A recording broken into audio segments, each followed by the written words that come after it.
How's it going, everybody? Rob right here today, and we are back with our Buffalo Sabres franchise mode. And in today's episode, we're going to get all of season number 4 done right here.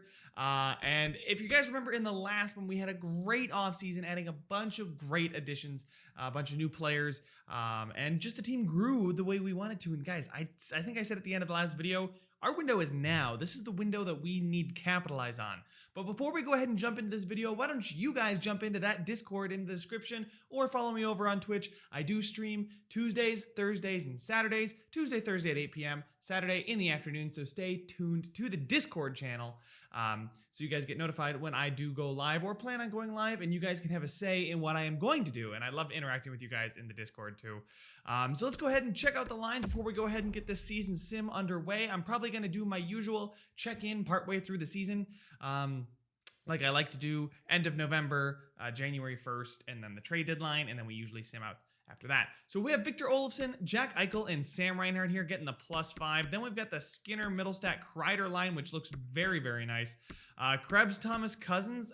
Cousins, you know, looks sick. He's got 93 passing, 89 offensive awareness, 88 defensive awareness. Looks really, really sick. I still get a +3 there, but I think I'd rather have the Skinner getting it up to a 91, Middlestat to a 93 instead of just a 91 and 89. That just sounds OP.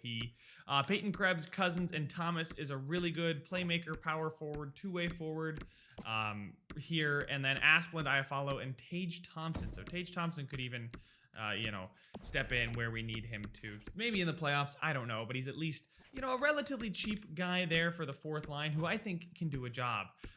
What is his contract again? Yeah, it's 1 year, 1.05, so that's absolutely nothing. But he's decent, not bad. I'd like to see him a little bit better, but again, for a fourth line, I mean, Asplund looks awfully good offensively. 87 passing and 89 offensive awareness, but 84 defensive awareness. Iafallo's good two-way forward, a good all-around guy, and then Tage Thompson. Defensively, you guys saw a sneak peek of it, but we did go ahead and sign Colton Parayko and traded up and then drafted Oscar Ledeen. He's going to play with Jokiharju, so we got another Swedish defenseman. We'll play with the Finnish Jokiharju, who I think is, very fairly priced at $4 million. On the third pairing, maybe not. Then we've got Dahlin and Ristolainen, Gustafsson and Parayko, which I think is going to be a really good pairing. Just both of them seem so solid defensively that maybe we'll eventually break them up. Do something like this, get Dahlin up to an 94 and Parayko up to a 90. Rasmus Ristolainen then gets up to, what would that be, a 92, and Gustafsson up to an 86. So we'll see. If things aren't going well at the first couple months, that's what we'll do. And then in goal, we've got Ukko-Pekka Luukkonen. Backing him up is Michael DiPietro. So those are the lines. Scratches, Dea, and Hickey, who I don't really see any use for ever. We don't have injuries on. I'm just double checking the AHL. Looks fine to me. Maybe we should send Hickey down. Yeah, we'll send Hickey down just because he does need to cover up there. JS Dea as well probably should go down. Not Ledeen, Dea, and Hickey. There we go. Let's not send down the number 2 overall. I can't believe we traded up and got number 2 overall. That's absolutely insane to me. But I'm super happy about it. I hope the season goes well. I have a good feeling about this season, guys. We should probably be winning the division, and this is our window now to win the Stanley Cup. This could be the first time ever on my channel for NHL 20 that I would win the Stanley Cup. So let's go ahead and get that campaign started right here. Season number 4 with my hometown Buffalo Sabres. Can we at least get off to a good start here all the way up through the end of November? I will check in with you guys when we get up to that date. So guys, we are having a conversation that I kind of expected to have happen. Dylan Cousins wants more ice time. I think if I can persuade him, all right, he'll play wherever I need him to, but I think I do want to get him a little bit more ice time. He did gain morale because of that conversation because I told him he should be a team player. But 4-3 so far to start the season. We started 3-0 and then lost the next 3. Did bounce back with a win. Casey Middlestat seems to be killing it on that second line. We are going to change up things a little bit though. Middlestat's down to an 88. A little bit disappointing to see there. And we'll get the +1. Yeah, we already would have had a +1, but we'll get Cousins up there. Cousins look too good offensively for me to just, I think he's going to really, really put up a lot of points there with Middlestat. But the problem is he's not going to score any goals. He's only got 81 wrist shot accuracy, so I don't expect to see Cousins scoring a lot of goals. Hopefully he can do well, though. for us, assisting Skinner, who hopefully is going to score the goals. But Casey Middlestat really seems to be the guy. Hopefully they pan out in real life, but I'm going to keep going and jump ahead back to where I said I was going to, but this is just a little sneak peek because I wanted to let you guys know that we are having problems with Cousins not exactly being thrilled in his role. All right, guys, so we are here at December 1st. RFA date is here, and we're on a 12-game winning streak. We have won 12 straight games. I think we're, 13-1? Since this is the first game with Cousins on the second line, and we've only lost one game. Two games, Flyers and Leafs. So that's absolutely insane. We were 4-3. We're now 20-5. We went 16-2. 16-2 over the basically month and a half here. That is insane. Now that we're here, we'll just go ahead and check out if Middlestat still killing it. No, Rasmus Ristolainen is killing it. The team is also killing it, obviously. We have 40 points, 25 games in, 20-5. Let's go ahead and just jump to January 1st, get another month done. We'll get to that halfway point of the season, whether it's January 1st, 3rd, or whatever it may be. Let's get to that halfway mark of the period so we can start projecting where we might finish and how our point getters might do. Here we are, guys, at the halfway point of the season at a whopping 34-7. And boys, it's a record-breaking season already. Not even going for the 61 wins, in this regular season, 62 wins, whatever it may be for a full season. We had set the longest winning streak in NHL history at 18 wins in a row. As you guys probably remember, just a few seconds ago, I said that we were at a 12-game winning streak here after this Oilers game. We then went on to win 6 more games after that until we finally lose 1-0 to the Capitals there. But that didn't really stop our hype train, as we then went ahead and won the next 5, then losing 5-2 after a little bit of a break here, the Christmas break. We played on Christmas Day. Losing to the Carolina Hurricanes, but then bouncing back with 3 more wins, all high scoring too. This is fantastic, boys. This is insane. This is the best I think I've ever done at a halfway point of the season. We have 68 points halfway through the season. We are on pace for an incredible 136 points this season, on pace for 68 wins in a single regular season. Now, I don't think that is going to continue, but damn, boys, if it does, this will be a legendary season. In just a few years of turnaround as a GM, my leash is probably getting a little shorter, although I've made a pretty good winner. So I've probably got a contract extension in there too. But if we go ahead and take a look at the points, who is doing well? Well, that would be Victor Olofsson and Casey Middlestat, tied for the team lead, probably not the league lead, but the team lead in points. Victor Olofsson on that first line, Middlestat on that second line. Sam Reinhart there on that first line also doing well. Jack Eichel, it's funny to see him be the fifth guy down. Yeah, fifth guy. I can do math. Fifth guy down on the list of scorers, but Cousins also apologized to me for playing poorly, so he must have really turned it around and stepped it up. I'm not really missing anybody. No, we're not missing anybody from the top 6. It's nice to see the top 6 being our top 6 scorers. Olofsson with 17 goals. Skinner with 20 goals on the second line is beautiful to see. He's only got 4 on the power play. Power play hasn't been carrying anybody. A quarter of your points is not bad on the power play. Cousins then rounding out the top 6. Asplund, that fourth line, boys. Asplund with 19 points. I had a feeling that he would do pretty well. Robert Thomas and Iafallo there.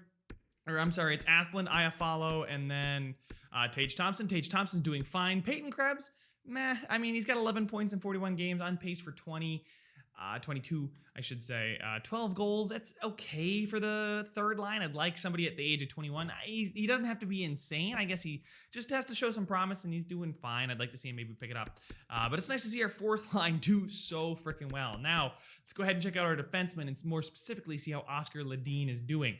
We know Rasmus Ristolainen was killing it early in the season. He's continued, slowed down a little bit, but 37 points in 41 games, on pace for 74. Eric Gustafsson on pace for 50. Parayko, 42. So that's great to see. Rasmus Dahlin a little bit slower, but I guess Risto's the guy getting all the points. Dahlin is just kind of there.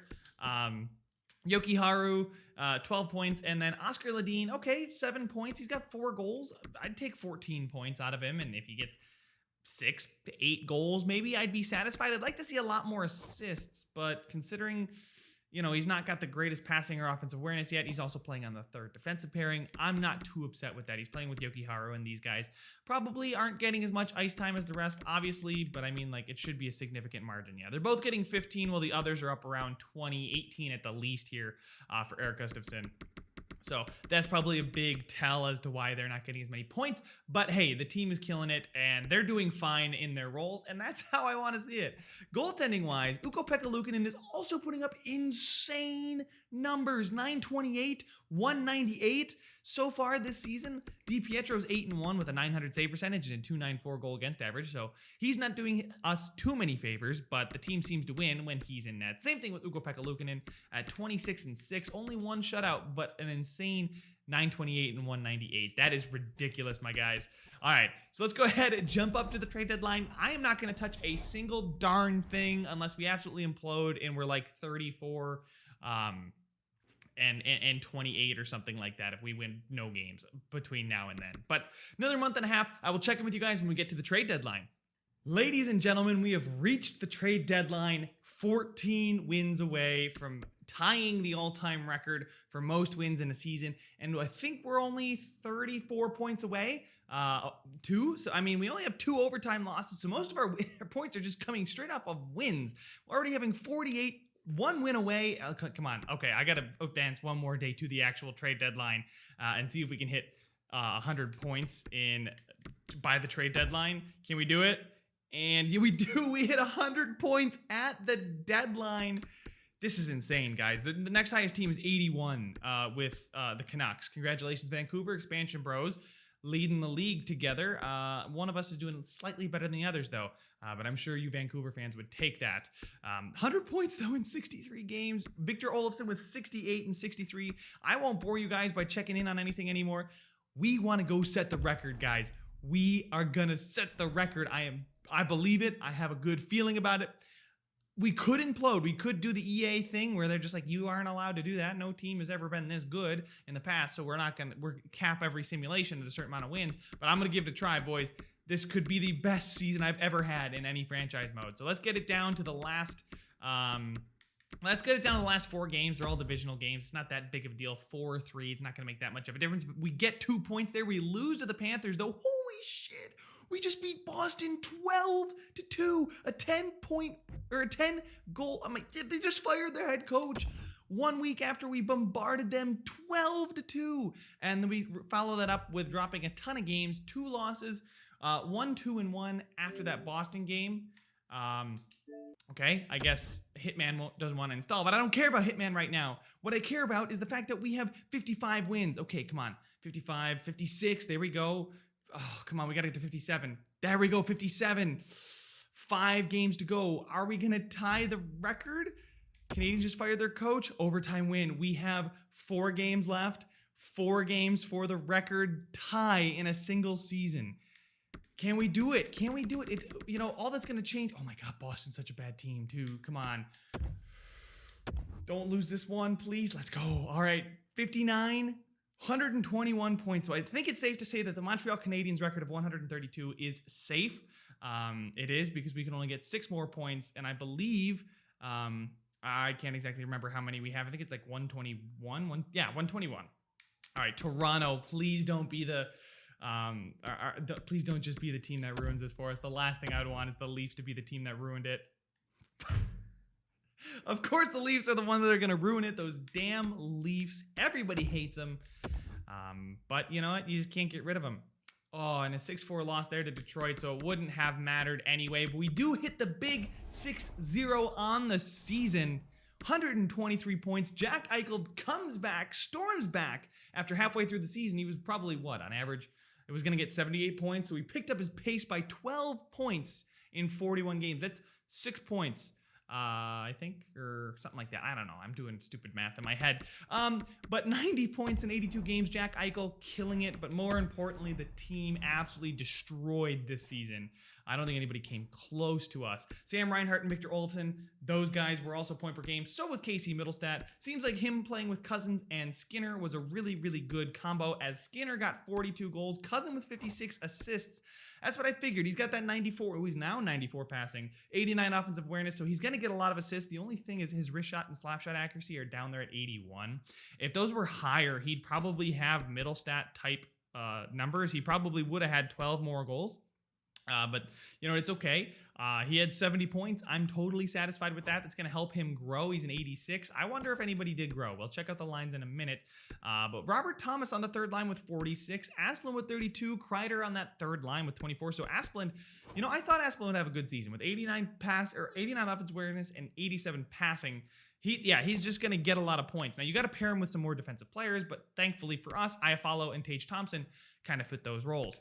Tage Thompson with 21 points, 12 goals for Tage Thompson, but again, that 85 defensive awareness, 85 offensive awareness, so he's at least aware of what's going on the ice. Peyton Krebs does not finish as the lowest point getter on the team. He's actually tied for last, but that is Peyton Krebs is actually on our third line, so I'd like to see him do a little bit better.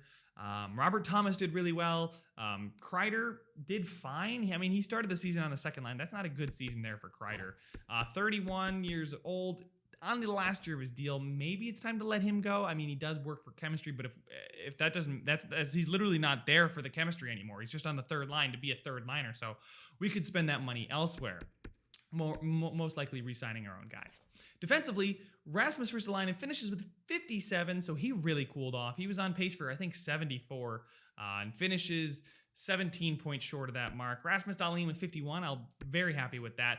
Gustafsson with 47. Parayko, the new signing, with 39. So we had almost our entire top four defensemen have basically a point every other game, 0.5 points per game. And then Yuki Haru in Ledin's rookie season, he did pot 6 goals. I said I'd be happy with 68, and I will take it. I'm not happy with the fact that he took 68 penalty minutes. I would like to see his discipline. Up at that 84, that's not that bad, though.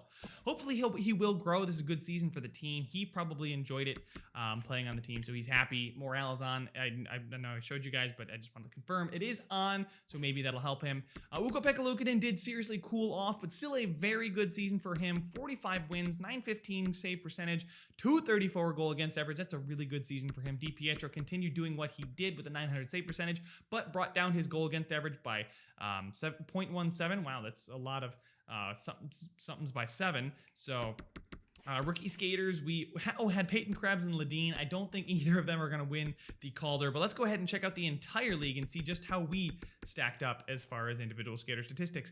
And funny enough, Jack Eichel was only 2 points off the league lead. I thought we wouldn't be even close, but nobody even touched 100 points and didn't come close this season. So might have been a lower scoring season all around, although goals wise, Tarasenko did well. Ovechkin, Eichel up there, man, a really good season for Jack Eichel. You know what?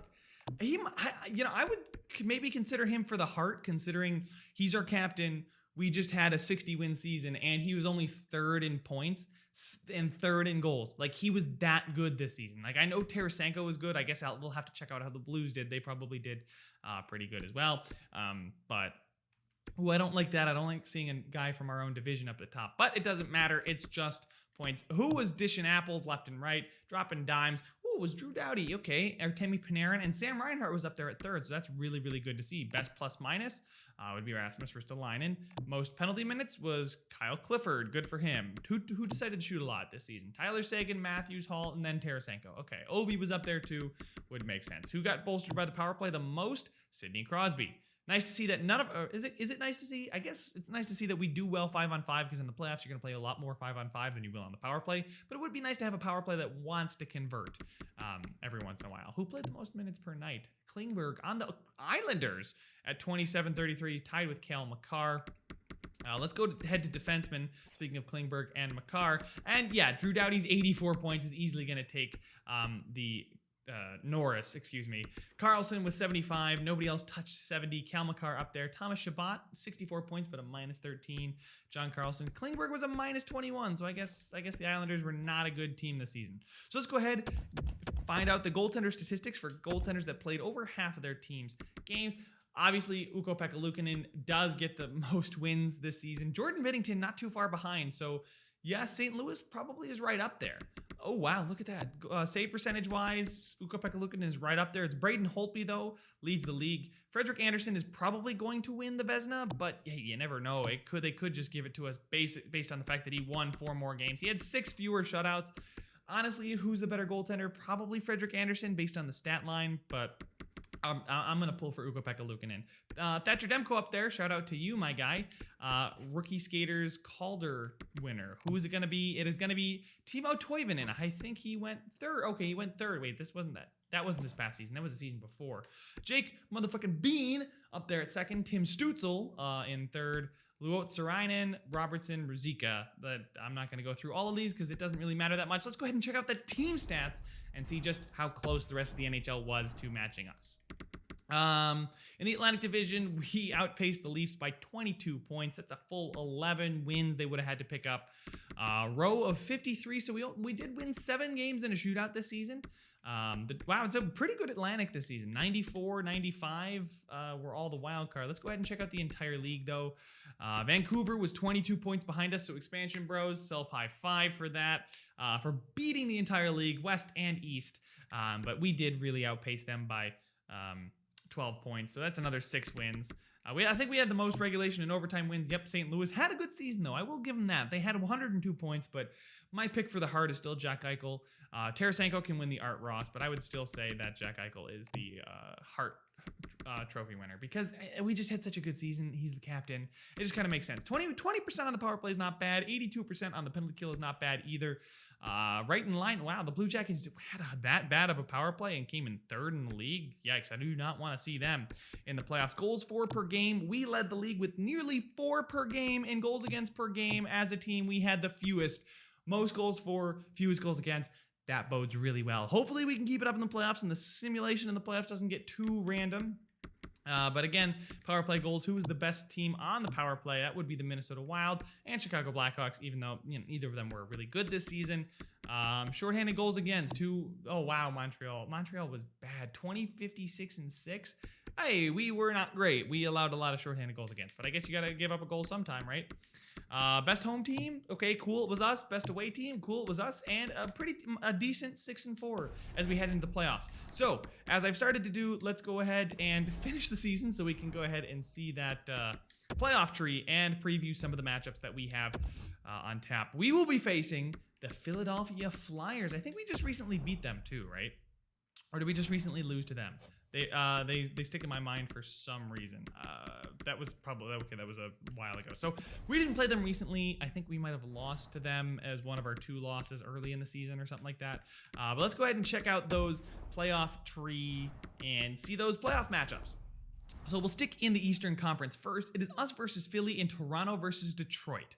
Good news is if we make it out of this round, we wouldn't face a team like Columbus or Tampa even, or Pittsburgh, some of those real heavy hitters. Okay, fine, I'll include Carolina in there. We wouldn't face any of those guys. I remember Columbus was 3rd in the league. I don't want to face them.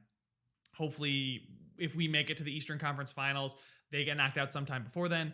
But us versus Philly, I'm going to say us. Toronto versus Detroit. Let's go contrarian here and go Detroit. Columbus versus the Tampa Bay Lightning. Let's maybe they'll have a reverse of what happened in real life, and the Lightning as the wild card will knock off the heavy hitting Columbus Blue Jackets. Maybe I'm gonna go with Tampa on that one, just to go reverse of what happened, and then I'm gonna go with the Hurricanes. Then over in the West, we've got the Colorado Avalanche versus the Wild, who the Wild were bad. How did the Wild make the playoffs? Weren't they like 20th in the league or something like that? Anyway, I'm going Colorado there. We've got St. Louis versus Edmonton. I'm going to go with St. Louis just because I don't want to face Edmonton. But St. Louis, I'd rather not face them. I'd rather have an easy road, obviously.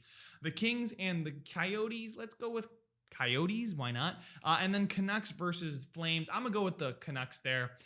So hopefully it all goes according to plan and we do come out on top at the end of this whole thing. But the playoffs and round 1 more specifically will start in the next episode. So if you guys enjoyed this one, make sure to leave a like, subscribe if you want to see some more, and I will see you guys in the next one.